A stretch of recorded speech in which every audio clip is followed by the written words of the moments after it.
Everyone, मैं तनिष्का मीना एक बार फिर से आप सभी का ममता की पाठशाला में हार्दिक स्वागत करती हूँ। आज हम पढ़ेंगे बीएससी सेकेंड ईयर का इलेक्ट्रॉनिक्स की फर्स्ट यूनिट, जिसमें हमारे 7 थ्योरम्स दे रखी है। इन थ्योरम्स में से 100% अपने पेपर में एक ना एक थ्योरम आती है। ठीक है, तो ये नेटवर्क थ्योरम होती है। अब ये नेटवर्क थ्योरम होती क्या है? अपन किसी भी परिपथ को या किसी भी सर्किट को सॉल्व करने के लिए किरचॉफ के नियमों का यूज करते हैं। ठीक है, लेकिन इन कुछ परिपथ हार्ड होते हैं, जटिल होते हैं, उनको सॉल्व करने के लिए हम किरचॉफ के नियम का प्रयोग नहीं कर सकते।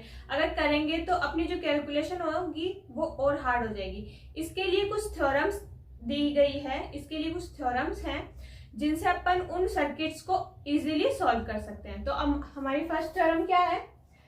रेसिप्रोसिटी, पारस्परिकता की प्रमेय। ठीक है, तो इस प्रमेय के अकॉर्डिंग क्या है, कोई भी अपने पास सर्किट होगा, कोई भी सर्किट, ये बैटरी है अपनी ई प्लस माइनस, कोई भी सर्किट होगा, ये अपनी प्रतिबाधा इंपीडेंस लगा हुआ है, इसमें एक इधर लगा हुआ है,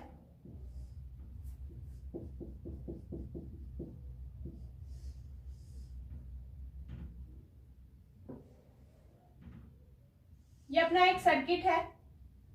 ठीक है, ये Z1 है, ये Z2 है, ये Z3 है। ये अपना एक सर्किट है जिसमें ई की बैटरी लगी हुई है। ये 3 अपने पास इंपीडेंस है। यहां से करंट फ्लो होगी, तो यहाँ सबसे पहले क्या फ्लो होगी? I1 करंट फ्लो होगी। ठीक है, ये आगे जाके 2 पार्ट में डिवाइड हो गई। इधर अपन मान लेते हैं I2 और इधर मान लेते हैं I1 माइनस I2। ठीक है, ये अपना फर्स्ट लूप हो गया, ये अपना सेकंड लूप हो गया। ठीक है, इसी टाइप से अपन एक और सर्किट बनाते हैं।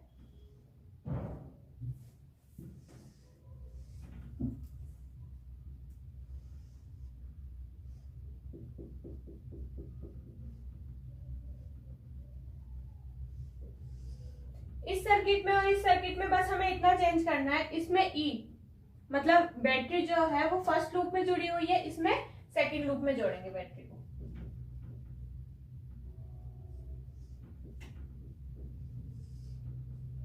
ये सेकंड लूप, ये फर्स्ट लूप, ये Z2 Z1, बाकी सब वैसा क्या वैसा रहेगा। इधर जो करंट फ्लो होगी वो I2 करंट हो रही है, इधर जो करंट फ्लो हो रही है वो I1 हो रही है।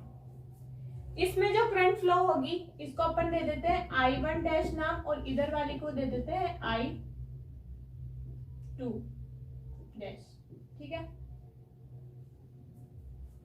ये I1 डैश दे दो, ये I2 डैश दे दो, इधर से आई I1, इधर गई I2 और ये आई I1 माइनस I2। ठीक है, तो अब ये प्रमेय क्या कहती है अपने को कि कोई भी परिपथ होगा, कोई भी सर्किट होगा जिसमें अगर हम कोई भी 2 लूप होंगे, अगर फर्स्ट लूप में वोल्टेज स्रोत मतलब ई जोड़ेंगे, फर्स्ट लूप में ई जोड़ेंगे, तो इसके कारण जो सेकंड लूप में धारा प्रवाहित होगी वो धारा इस फर्स्ट, अगर इस बैटरी को सेकंड परिपथ में जोड़ दिया जाए, सेकंड लूप में जोड़ दिया जाए, तो इसके कारण जो इसके सेकंड लूप में मतलब इसके लिए सेकंड लूप कौन सा होगा? ये वाला। तो इसमें जो प्रवाहित धारा होगी I2, ये दोनों क्या होगी? एक दूसरे के इक्वल होगी, मतलब I2 equals to I2 dash होगा।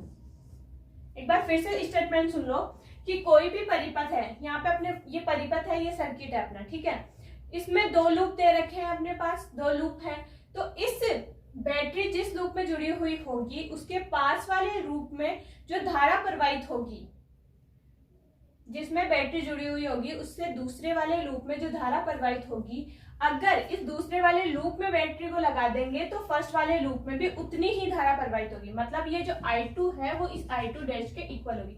देखो, अपने यहाँ से बैटरी उठा के अगर यहाँ जोड़ देंगे, यहाँ से बैटरी उठा के यहाँ जोड़ देंगे, तो इसके कारण यहाँ इस वाले लूप में धारा फ्लो होगी, धारा प्रवाहित होगी, तो वो जो धारा होगी वो यहाँ बैटरी लगाने पर इस वाले लूप में जो धारा प्रवाहित हो रही है उन दोनों के इक्वल होगी। ठीक है, तो इसका अपन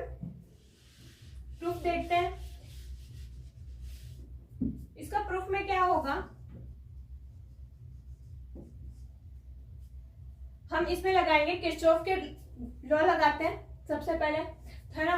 तो किरचॉफ के first second law,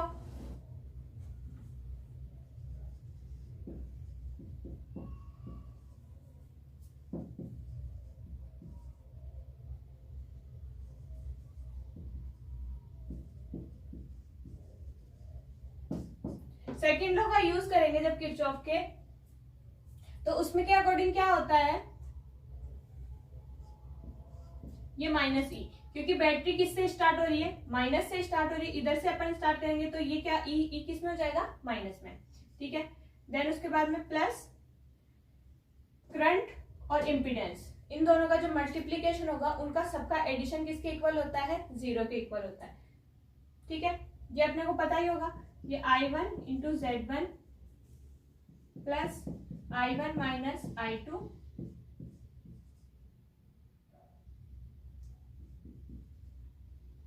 in first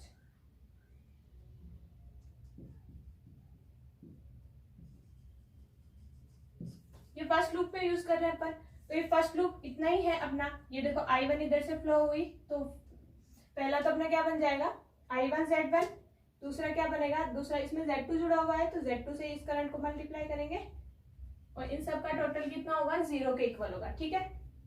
अब अपन I1 करंट के कोफिशिएंट को एक्सेप्ट कर लेते हैं, I2 करंट के कोफिशिएंट को एक्सेप्ट कर लेंगे।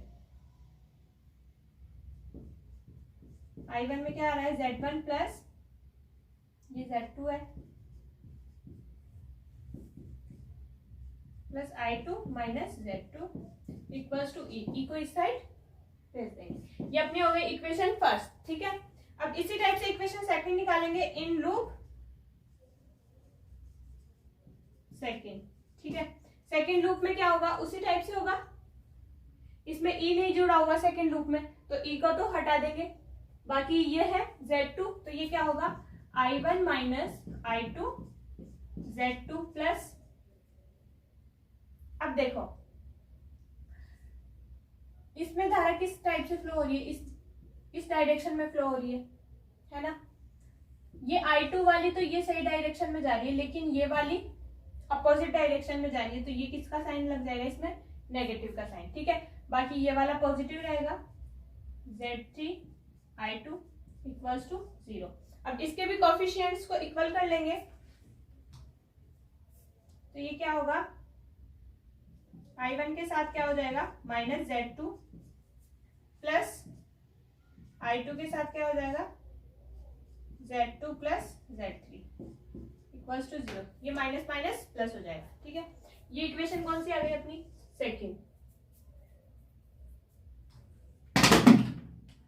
अब इसके बाद में हम इक्वेशन फर्स्ट एंड सेकंड को मैट्रिक्स रूप में लिखेंगे।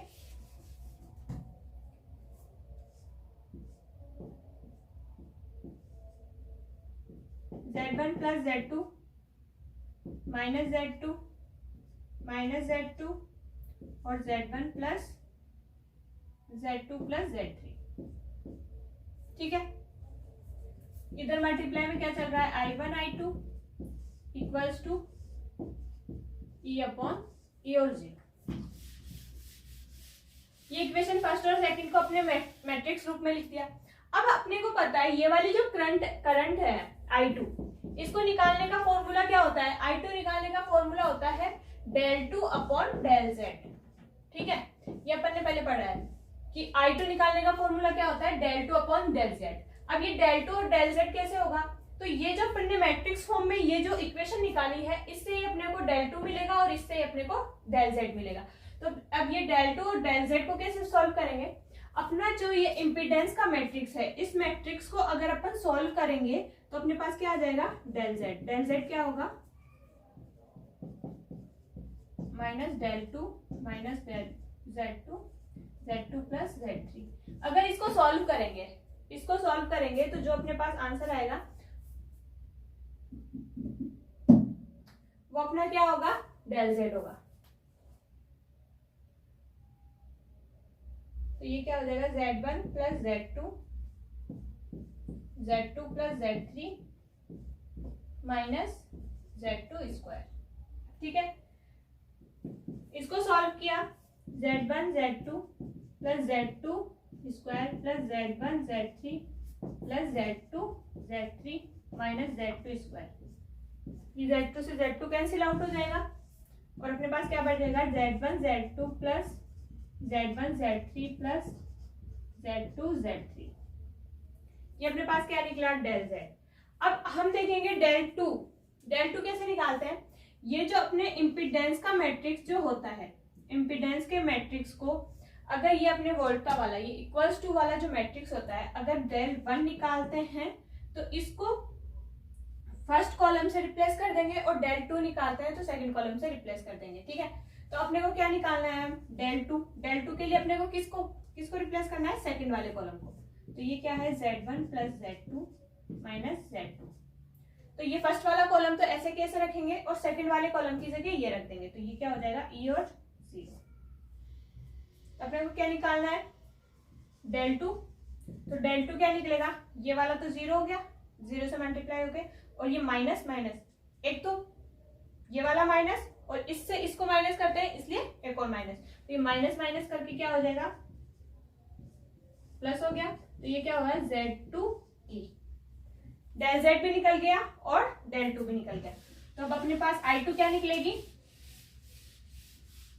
I2 का फॉर्मूला मैंने क्या बताया कि डेल 2 अपॉन डेल Z। ठीक है, इसको थोड़ा ध्यान से लिखना कि डेल 2 कौन सा है, डेल Z कौन सा है, इसमें थोड़ा कंफ्यूजन हो जाता है। डेल 2 क्या है अपना, डेल 2 Z2E और डेल Z क्या है, Z1 Z2 plus Z1 Z2 Z3 plus Z1 Z3। तो ये अपने पास क्या निकली, I2। अब इसी टाइप से क्या निकालेंगे अपन, I2 डैश। अगर ये दोनों इक्वल आ जाती है तो ये अपनी थ्योरम जो है वो प्रूफ हो जाएगी।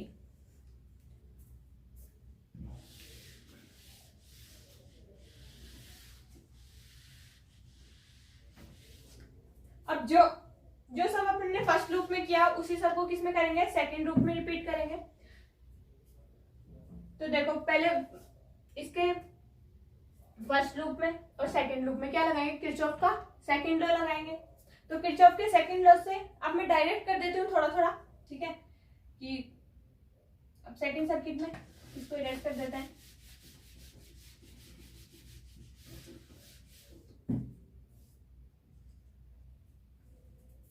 इसके सेकंड लूप पे फर्स्ट लूप में लगा लेते हैं पहले अपन। फर्स्ट लूप में किरचॉफ के सेकंड नियम से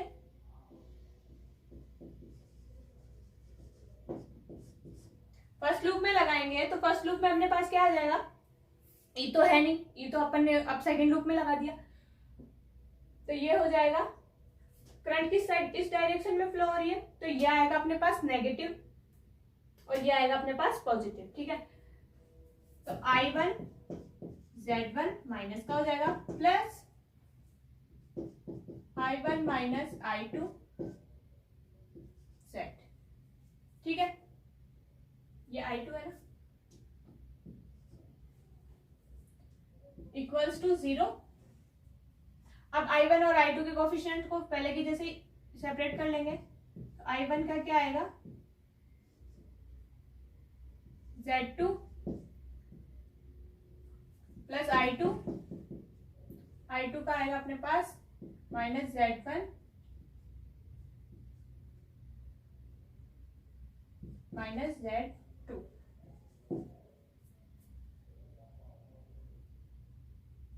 ठीक है, इक्वल्स टू 0। ये इक्वेशन थर्ड हो गई। अब इसी टाइप से अपन सेकेंड लूप में कर देंगे। सेकेंड लूप में जब लगाएंगे तो यहाँ पे माइनस ही सबसे पहले, प्लस करंट की डायरेक्शन ये है, दोनों ही नेगेटिव आएंगे अपने पास। ठीक है, क्योंकि दोनों ही करंट की डायरेक्शन से अपोजिट जा रहे हैं। तो यह आ जाएगा I1 minus Z3 plus I1 minus I2 minus Z2 equals to E आ जाएगा इसमें। ठीक है, अब इसको सॉल्व 0 कर लो, इधर लिख दिया मैंने। अब I1 का कोफिशिएंट देखेंगे, I1 का कोफिशिएंट माइनस Z3 और इधर क्या, इधर से क्या आएगा, इधर से भी माइनस Z2, ठीक है। प्लस I2 का कोफिशिएंट देखेंगे तो ये माइनस माइनस प्लस हो जाएगा, तो ये Z2 हो जाएगा इक्वल्स टू E। अब इसको वापस मैट्रिक्स फॉर्म में लिखेंगे, मैट्रिक्स फॉर्म में लिखेंगे तो ये क्या हो जाएगा, Z2 minus Z1 plus Z2 minus Z2 3 plus Z2 और ये Z2, ठीक है। ये हो जाएगा I1 I2 और इक्वल्स टू 0 E। अब अपन को क्या निकालना है, पहले की जैसे डेल Z और इस बार I2 डैश निकालनी है अपने को, इसके लिए डेल 2 और डेल Z यही निकालना है, क्योंकि इसके लिए ये सेकंड लूप है तो ये डेल 2 ही होगा, ठीक है। अब अपन निकालते हैं डेल Z। डेल Z के लिए इसको मैट्रिक्स सारणिक के रूप में लिखेंगे और फिर इसके बाद में इसको सॉल्व करेंगे। तो मैं इसको डायरेक्ट सॉल्व कर देती हूँ। डेल 2 स्क्वायर माइनस, ये माइनस माइनस प्लस हो जाएगा, पार माइनस हो रहेगा, Z1 plus Z2 Z3 plus Z2, Z2 square minus Z1 Z3 plus Z2 Z3 plus Z2 square plus Z1 Z2, ठीक है। ये Z2 से Z2 कैंसिल आउट हो जाएगा, माइनस अंदर मल्टीप्लाई होगा तो ये minus Z1 Z3 plus Z2 Z3 plus Z1 Z2, ठीक है। इसी टाइप से डेल 2 निकालेंगे। डेल 2 के लिए अपन क्या करेंगे, इसके सेकंड मैट्रिक्स को इसे रिप्लेस कर देंगे,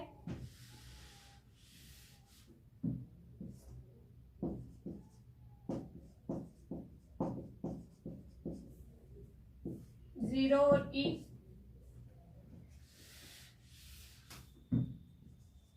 इसको सॉल्व करेंगे तो ये क्या आ जाएगा, Z2E।